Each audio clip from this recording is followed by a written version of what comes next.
Please Nikhil Mohan ji आप मंच पर आए। नैनीताल बैंक लिमिटेड के एमडी हैं, तालियों के साथ इनका भी स्वागत कीजिए। मैं अब मंच पर इनवाइट करना चाहूंगी सौरभ संगल जी को, जो कि उत्तम फर्नीचर के डायरेक्टर हैं। सर प्लीज आप भी मंच पर आए। जेपी मेरे सहयोगी आप भी प्लीज मंच पर आए और अब ये पैनल हम आगे बढ़ाने जा रहे हैं। सर प्लीज आप लोग अपना अपना माइक ले लें। एक खास चर्चा चल रही है उत्तराखंड के बारे में और हमारे साथ दो सेक्टर से हैं, बैंकिंग सेक्टर्स और फर्नीचर यानी लकड़ी का सेक्टर। आप दोनों मेहमानों का बहुत बहुत स्वागत है, निखिल मोहन जी और सौरभ संगला जी। चर्चा की शुरुआत निखिल मोहन जी आपसे मैं करना चाहूँगा। बैंकिंग सेक्टर के लेकर हम बात करेंगे क्योंकि आप नैनीताल बैंक के चेयरमैन हैं।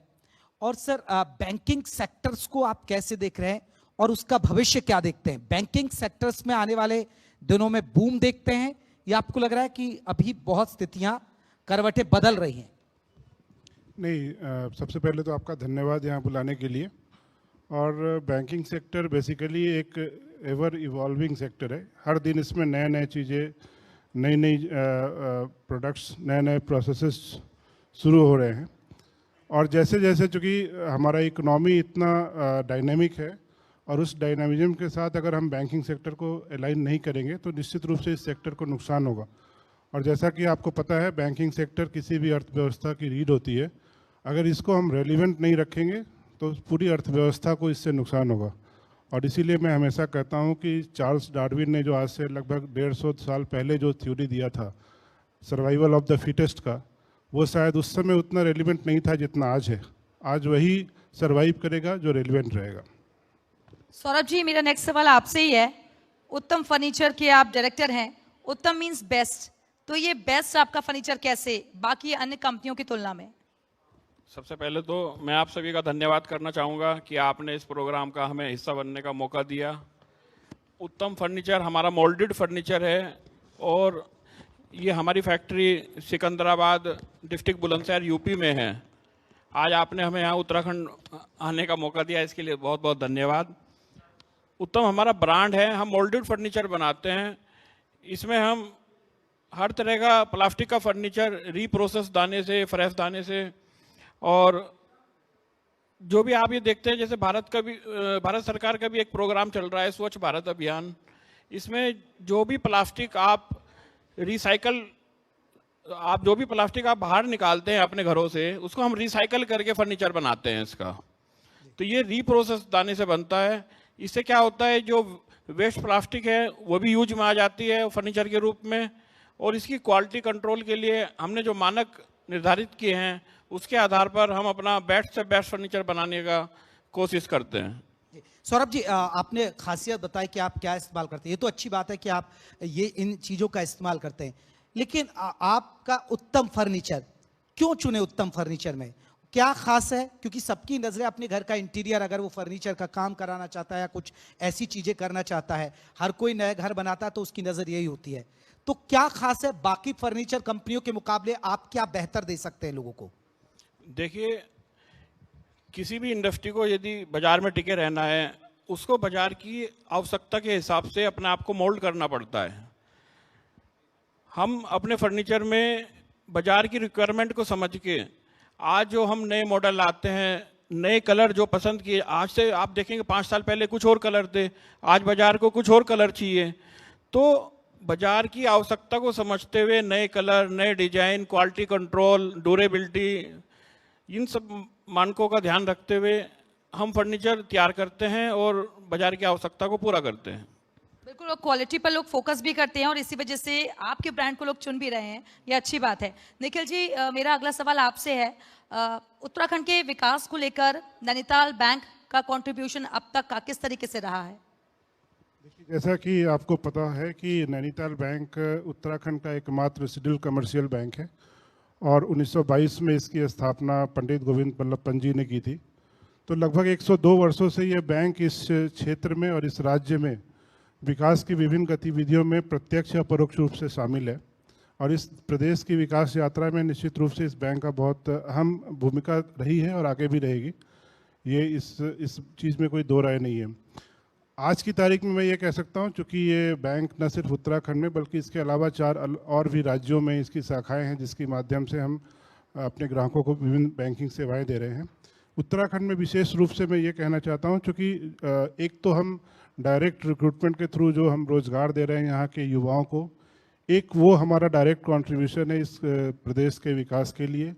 दूसरा, इस राज्य की सरकार ने या केंद्र की सरकार की जो भी योजनाएं हैं जिनके माध्यम से हम स्वरोजगार या अलग अलग इंटरप्रेन्योरशिप को बढ़ावा देते हैं, उनको जो कैपिटल चाहिए, उनको जो फंडिंग चाहिए, वो भी हम विभिन्न योजनाओं के माध्यम से यहाँ के यूथ्स को प्रोवाइड करते हैं। चाहे वो सोलर रूफटॉप हो, चाहे वो मुद्रा के माध्यम से हो या अन्य जो स्वयं सहायता समूह के माध्यम से हो, जितनी भी योजनाएं हैं, चाहे वो राज्य सरकार की हो या केंद्र सरकार की हो, उसमें हमारा बैंक बढ़ चढ़ के भाग लेता है। और लोकल जो यूथ्स है, लोकल जो अनएम्प्लॉयड यूथ्स है, चाहे वो किसी भी जेंडर से हो, उनको हम पूरी प्राथमिकता और पूरी तवज्जो के साथ हम उनको कैपिटल प्रोवाइड करते हैं, क्योंकि ना सिर्फ वो अपने पैर पे खड़ा हो, अगर वो खड़े होंगे तो कुछ और लोगों को भी अपने साथ समाज में खड़े करेंगे। यही हमारा उद्देश्य होता है और इन उद्देश्यों की पूर्ति के लिए ये बैंक हमेशा बढ़ चढ़ के भाग लेता रहे। अभी रिसेंटली हम लोगों ने नैनीताल बैंक ने एक नवीन पहल की है, जो CSR फंड के माध्यम से हमने एक चेली भूली योजना का शुभारंभ किया है और उसका शुभारंभ आदरणीय मुख्यमंत्री जी ने पिछले महीने किया था।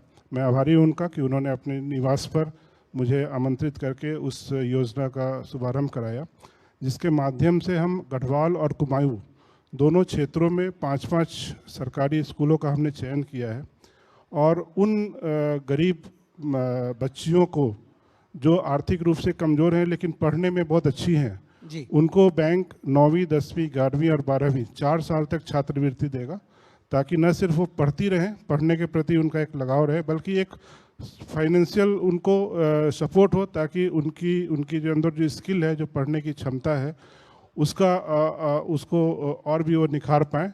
और जब वो अच्छी बनेंगी तो कहीं ना कहीं इस प्रदेश और इस समाज के लिए एक एसेट साबित होंगी। जी। निखिल जी, आपने जिक्र किया बैंकिंग के बारे में, आप रोजगार भी दे रहे हैं क्योंकि बहुत सेक्टर्स में, ग्रामीण क्षेत्रों में आपकी बैंक है, दुर्गम इलाके हैं वहाँ पर। इसके अलावा क्योंकि आजकल जब से मोदी सरकार आई है तो ऑनलाइन चीज़ें बहुत बड़ी हैं, बैंकिंग सेक्टर्स पर बहुत ज़्यादा काम भी आया है, लोगों को योजना, उनका पैसा वो बैंकिंग के जरिए हो रहा है। तो आपको लग रहा है कि लोग जागरूक हैं और बैंकिंग सेक्टर से जो पहाड़ी इलाके के लोग हैं वो ज़्यादा जुड़ रहे हैं? एक मेरा सवाल। दूसरा सवाल ये है कि बैंक भी बहुत सारी योजनाएं लोगों को देते हैं, वो कि ज़्यादा से ज़्यादा वो जुड़ सके, उन योजनाओं का फ़ायदा उठा सके। उन योजनाओं को आप लोगों के बीच में पहुंचाने के लिए क्या कदम उठाते हैं?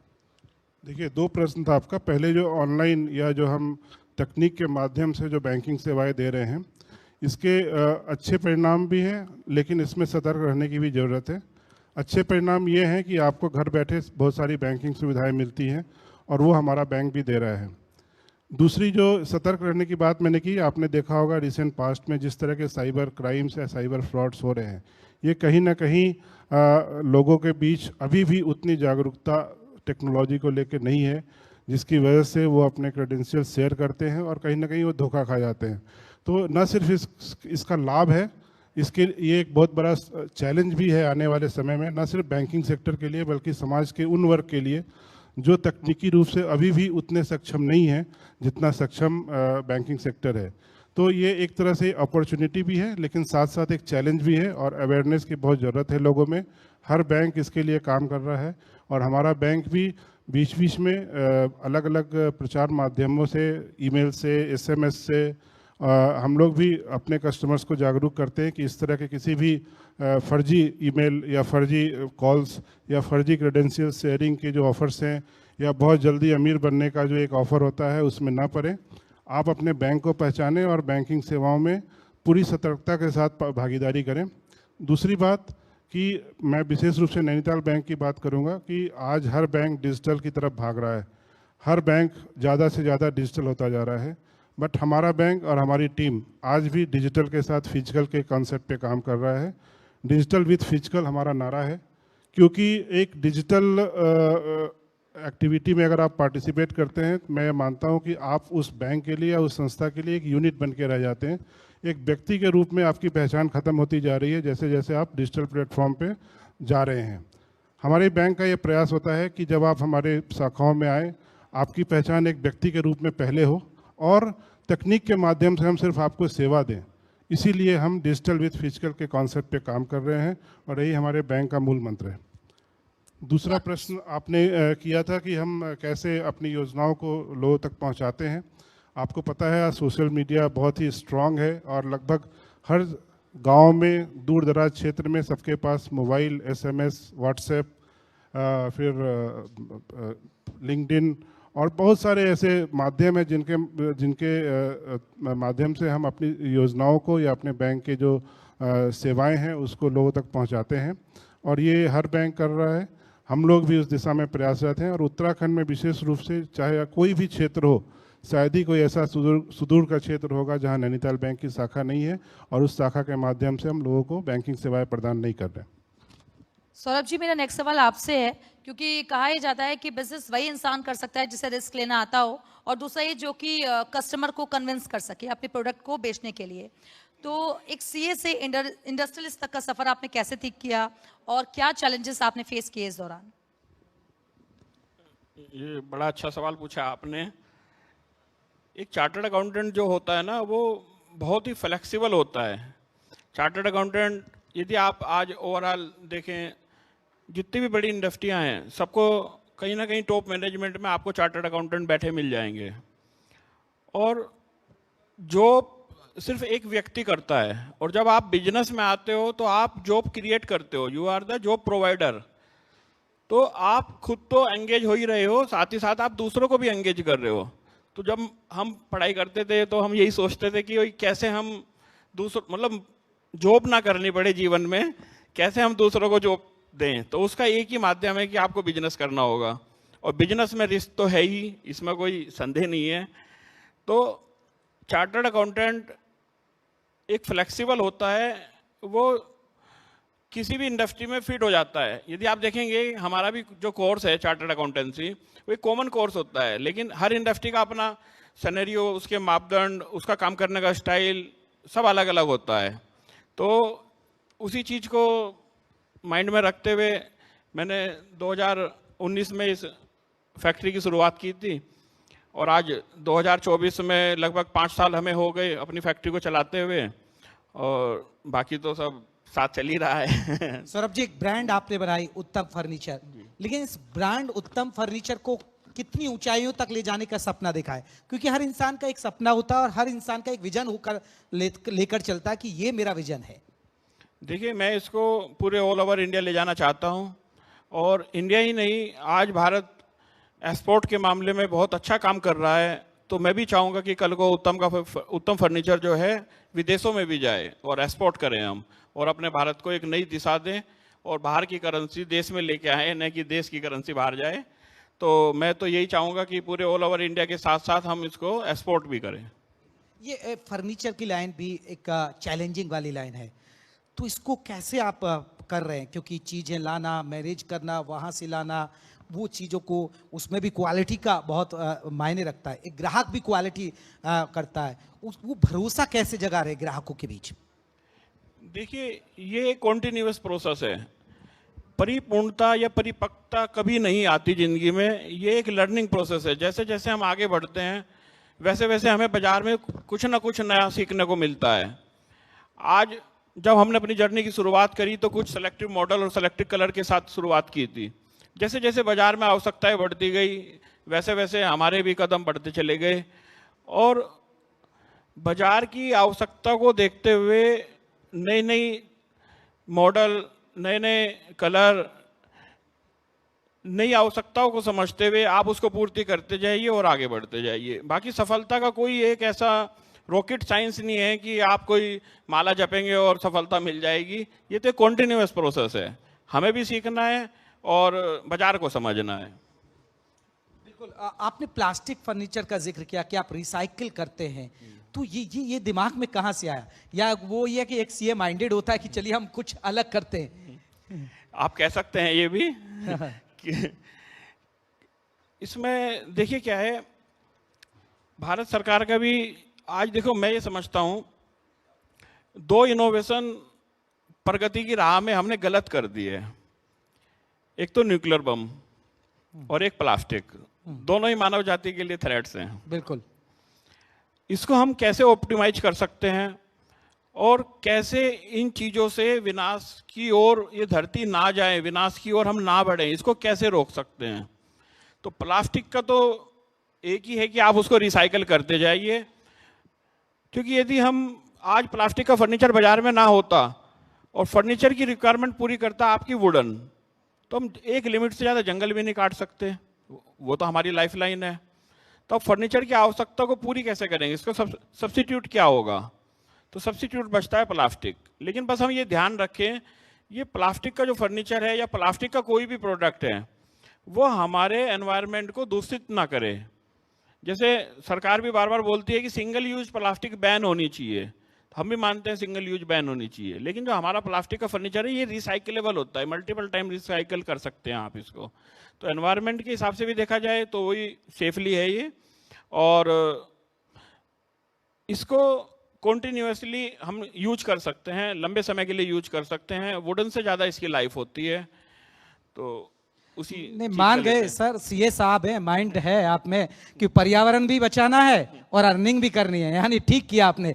निखिल जी एक बहुत हुआ, क्योंकि अभी डिजिटल अरेस्ट, डिजिटल ठगी, ऑनलाइन चीजें होने से वो चीजें बढ़ी, लेकिन आपने जिक्र किया कि हमारी कोशिश है डिजिटल ऑनलाइन चीजें तो ठीक, लेकिन फिजिकली भी है। लेकिन क्योंकि पहाड़ में भोले भाले लोग हैं, मैं उत्तराखंड के परिप्रेक्ष्य में बात कर रहा हूँ, उन लोगों को ठगी से बचाने के लिए बैंक आपकी कितनी अलर्ट है, नैनीताल बैंक?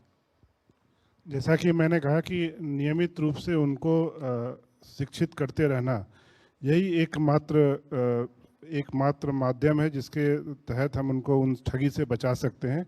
अब उनको शिक्षित करने का बहुत सारा तरीका हो सकता है। आप उनको ईमेल से बताएं अगर वो थोड़े पढ़े लिखे हैं, आप उनको एसएमएस के जरिए बताएं। जो हमारी एक मोबाइल वैन है वो अलग अलग गाँवों में जाती है, वहाँ हम लोगों को शिक्षित करते हैं। हमारी जो अलग अलग ग्राम पंचायतों में हम स्वयं सहायता समूहों के माध्यम से जो मीटिंग्स करते हैं उसमें लोगों को बताते हैं। हमारे पंपलेट्स हैं जो हम डिस्ट्रीब्यूट करते हैं सुदूर क्षेत्रों में। हमारा अपना वेबसाइट है जिसके ऊपर हम इस तरह की जानकारी देते हैं। तो बहुत सारे माध्यम हैं, बट लक्ष्य उतना ही है कि आप नियमित रूप से अपने ग्राहकों को शिक्षित करते रहें कि इस तरह की धोखाधड़ी आपके साथ हो सकती है, आप इस तरह के लालच में ना पड़ें, इस तरह की मिथ्या से दूर रहें, और आप जो वेरीफाइड सोर्सेज है केवल उसी पर विश्वास करते हुए बैंकिंग करें। किसी भी अनवेरीफाइड या जिनको आप नहीं जानते हैं उनके कहने में या उनके बहकावे में आकर के रातों रात आप अमीर बनने या ज़्यादा सक्सेसफुल होने के चाहत के माध्यम से आप ठगी के शिकार न बने। ये शिक्षा उनको निरंतर देनी पड़ेगी। और जितनी भी सुदूर के क्षेत्र हैं जहाँ शायद लोग अभी भी शिक्षा के मामले में थोड़े पिछड़े हुए हैं, वहाँ निरंतर रूप से इस तरह की शिक्षा का प्रसार करना पड़ेगा। ठीक है निखिल जी, एक आखिरी सवाल आपसे, क्योंकि हम चर्चा के आखिरी पड़ाव पर हैं। मेरा सवाल ये है, नैनीताल बैंक से जो उपभोक्ता हैं वो क्यों जुड़ें? क्या कहेंगे उनको, क्या मैसेज देना चाहेंगे? भाई हमें भरोसा, आप आइए और हमारे साथ जुड़िए। जैसा कि मैंने आपको बताया कि डिजिटल विद फिजिकल जो हमारा नारा है, ये आज की तारीख में आपको बहुत कम जगह दिखेगा, क्योंकि सारे बैंक डिजिटल के ऊपर जा रहे हैं। हमारी ये कोशिश होती है कि जब आप नैनीताल बैंक के किसी ब्रांच में आए, एक व्यक्ति के रूप में आपकी जो पहचान है वो बनी रहे। हमारी संस्था और हमारे जो संस्था के कार्यरत लोग हैं वो आपको एक व्यक्ति के रूप में भी पहचाने। और तकनीक या डिजिटल जो आप बताते हैं, तकनीक एक माध्यम है आपको सर्विस देने का। तकनीक, अगर आप पूरी तरह से तकनीक पर आधारित बैंकिंग करेंगे, एक व्यक्ति के रूप में आप अपनी पहचान खो देंगे। आप उस संस्था के लिए एक यूनिट होंगे जो इनकम और बिजनेस उस संस्था को दे रहा है। यही हमारी कोशिश है कि हम इस तरह से अपने आप को बाकी बैंकिंग के जो यूनिट्स हैं उससे अपने आप को अलग रखें। लोग अगर आएँ तो वो ये समझ के आए कि अगर हमको डिजिटल सर्विस चाहिए तो वही मिलेगा, लेकिन एक व्यक्ति के रूप में ये बैंक मेरी पहचान को बनाए रखेगा। मेरा जो स्वाभिमान है, जो सेल्फ रेस्पेक्ट है, उसकी भी उतनी ही कदर करेगा। एक डिजिटल यूनिट के रूप में, एक बिजनेस यूनिट के रूप में ये बैंक हमको नहीं देख रहा है। चलिए सौरभ जी, आखिरी सवाल आपसे ही, उत्तम फर्नीचर क्या टैगलाइन लेकर चलते हैं सर? आपका भरोसा या क्वालिटी या सस्ता, क्या टैगलाइन है कि भैया आइए और हमारा उत्तम फर्नीचर खरीदिए? देखिए, हमारी टैगलाइन है मजबूत इंडिया का नया अंदाज। जैसे हमारा देश मजबूत हो रहा है ऐसा हमारा फर्नीचर भी मजबूत है। तो मजबूत इंडिया का नया अंदाज उत्तम फर्नीचर की टैगलाइन है। चलिए सर, शुभकामनाएं आप लोगों को, आपने अपने बिजनेस के लिए, आपकी बैंकिंग की सेक्टर्स के लिए। बहुत बहुत शुक्रिया सर, आपने हमसे बात शेयर की, क्या खास है वो आपने बताया। तो देखिए लगातार हमारी मेहमानों से चर्चा चल रही है और ये चर्चा लगातार चलती रहेगी। बहुत बहुत शुक्रिया आप दोनों का हमारे साथ इस पैनल में शामिल होने के लिए।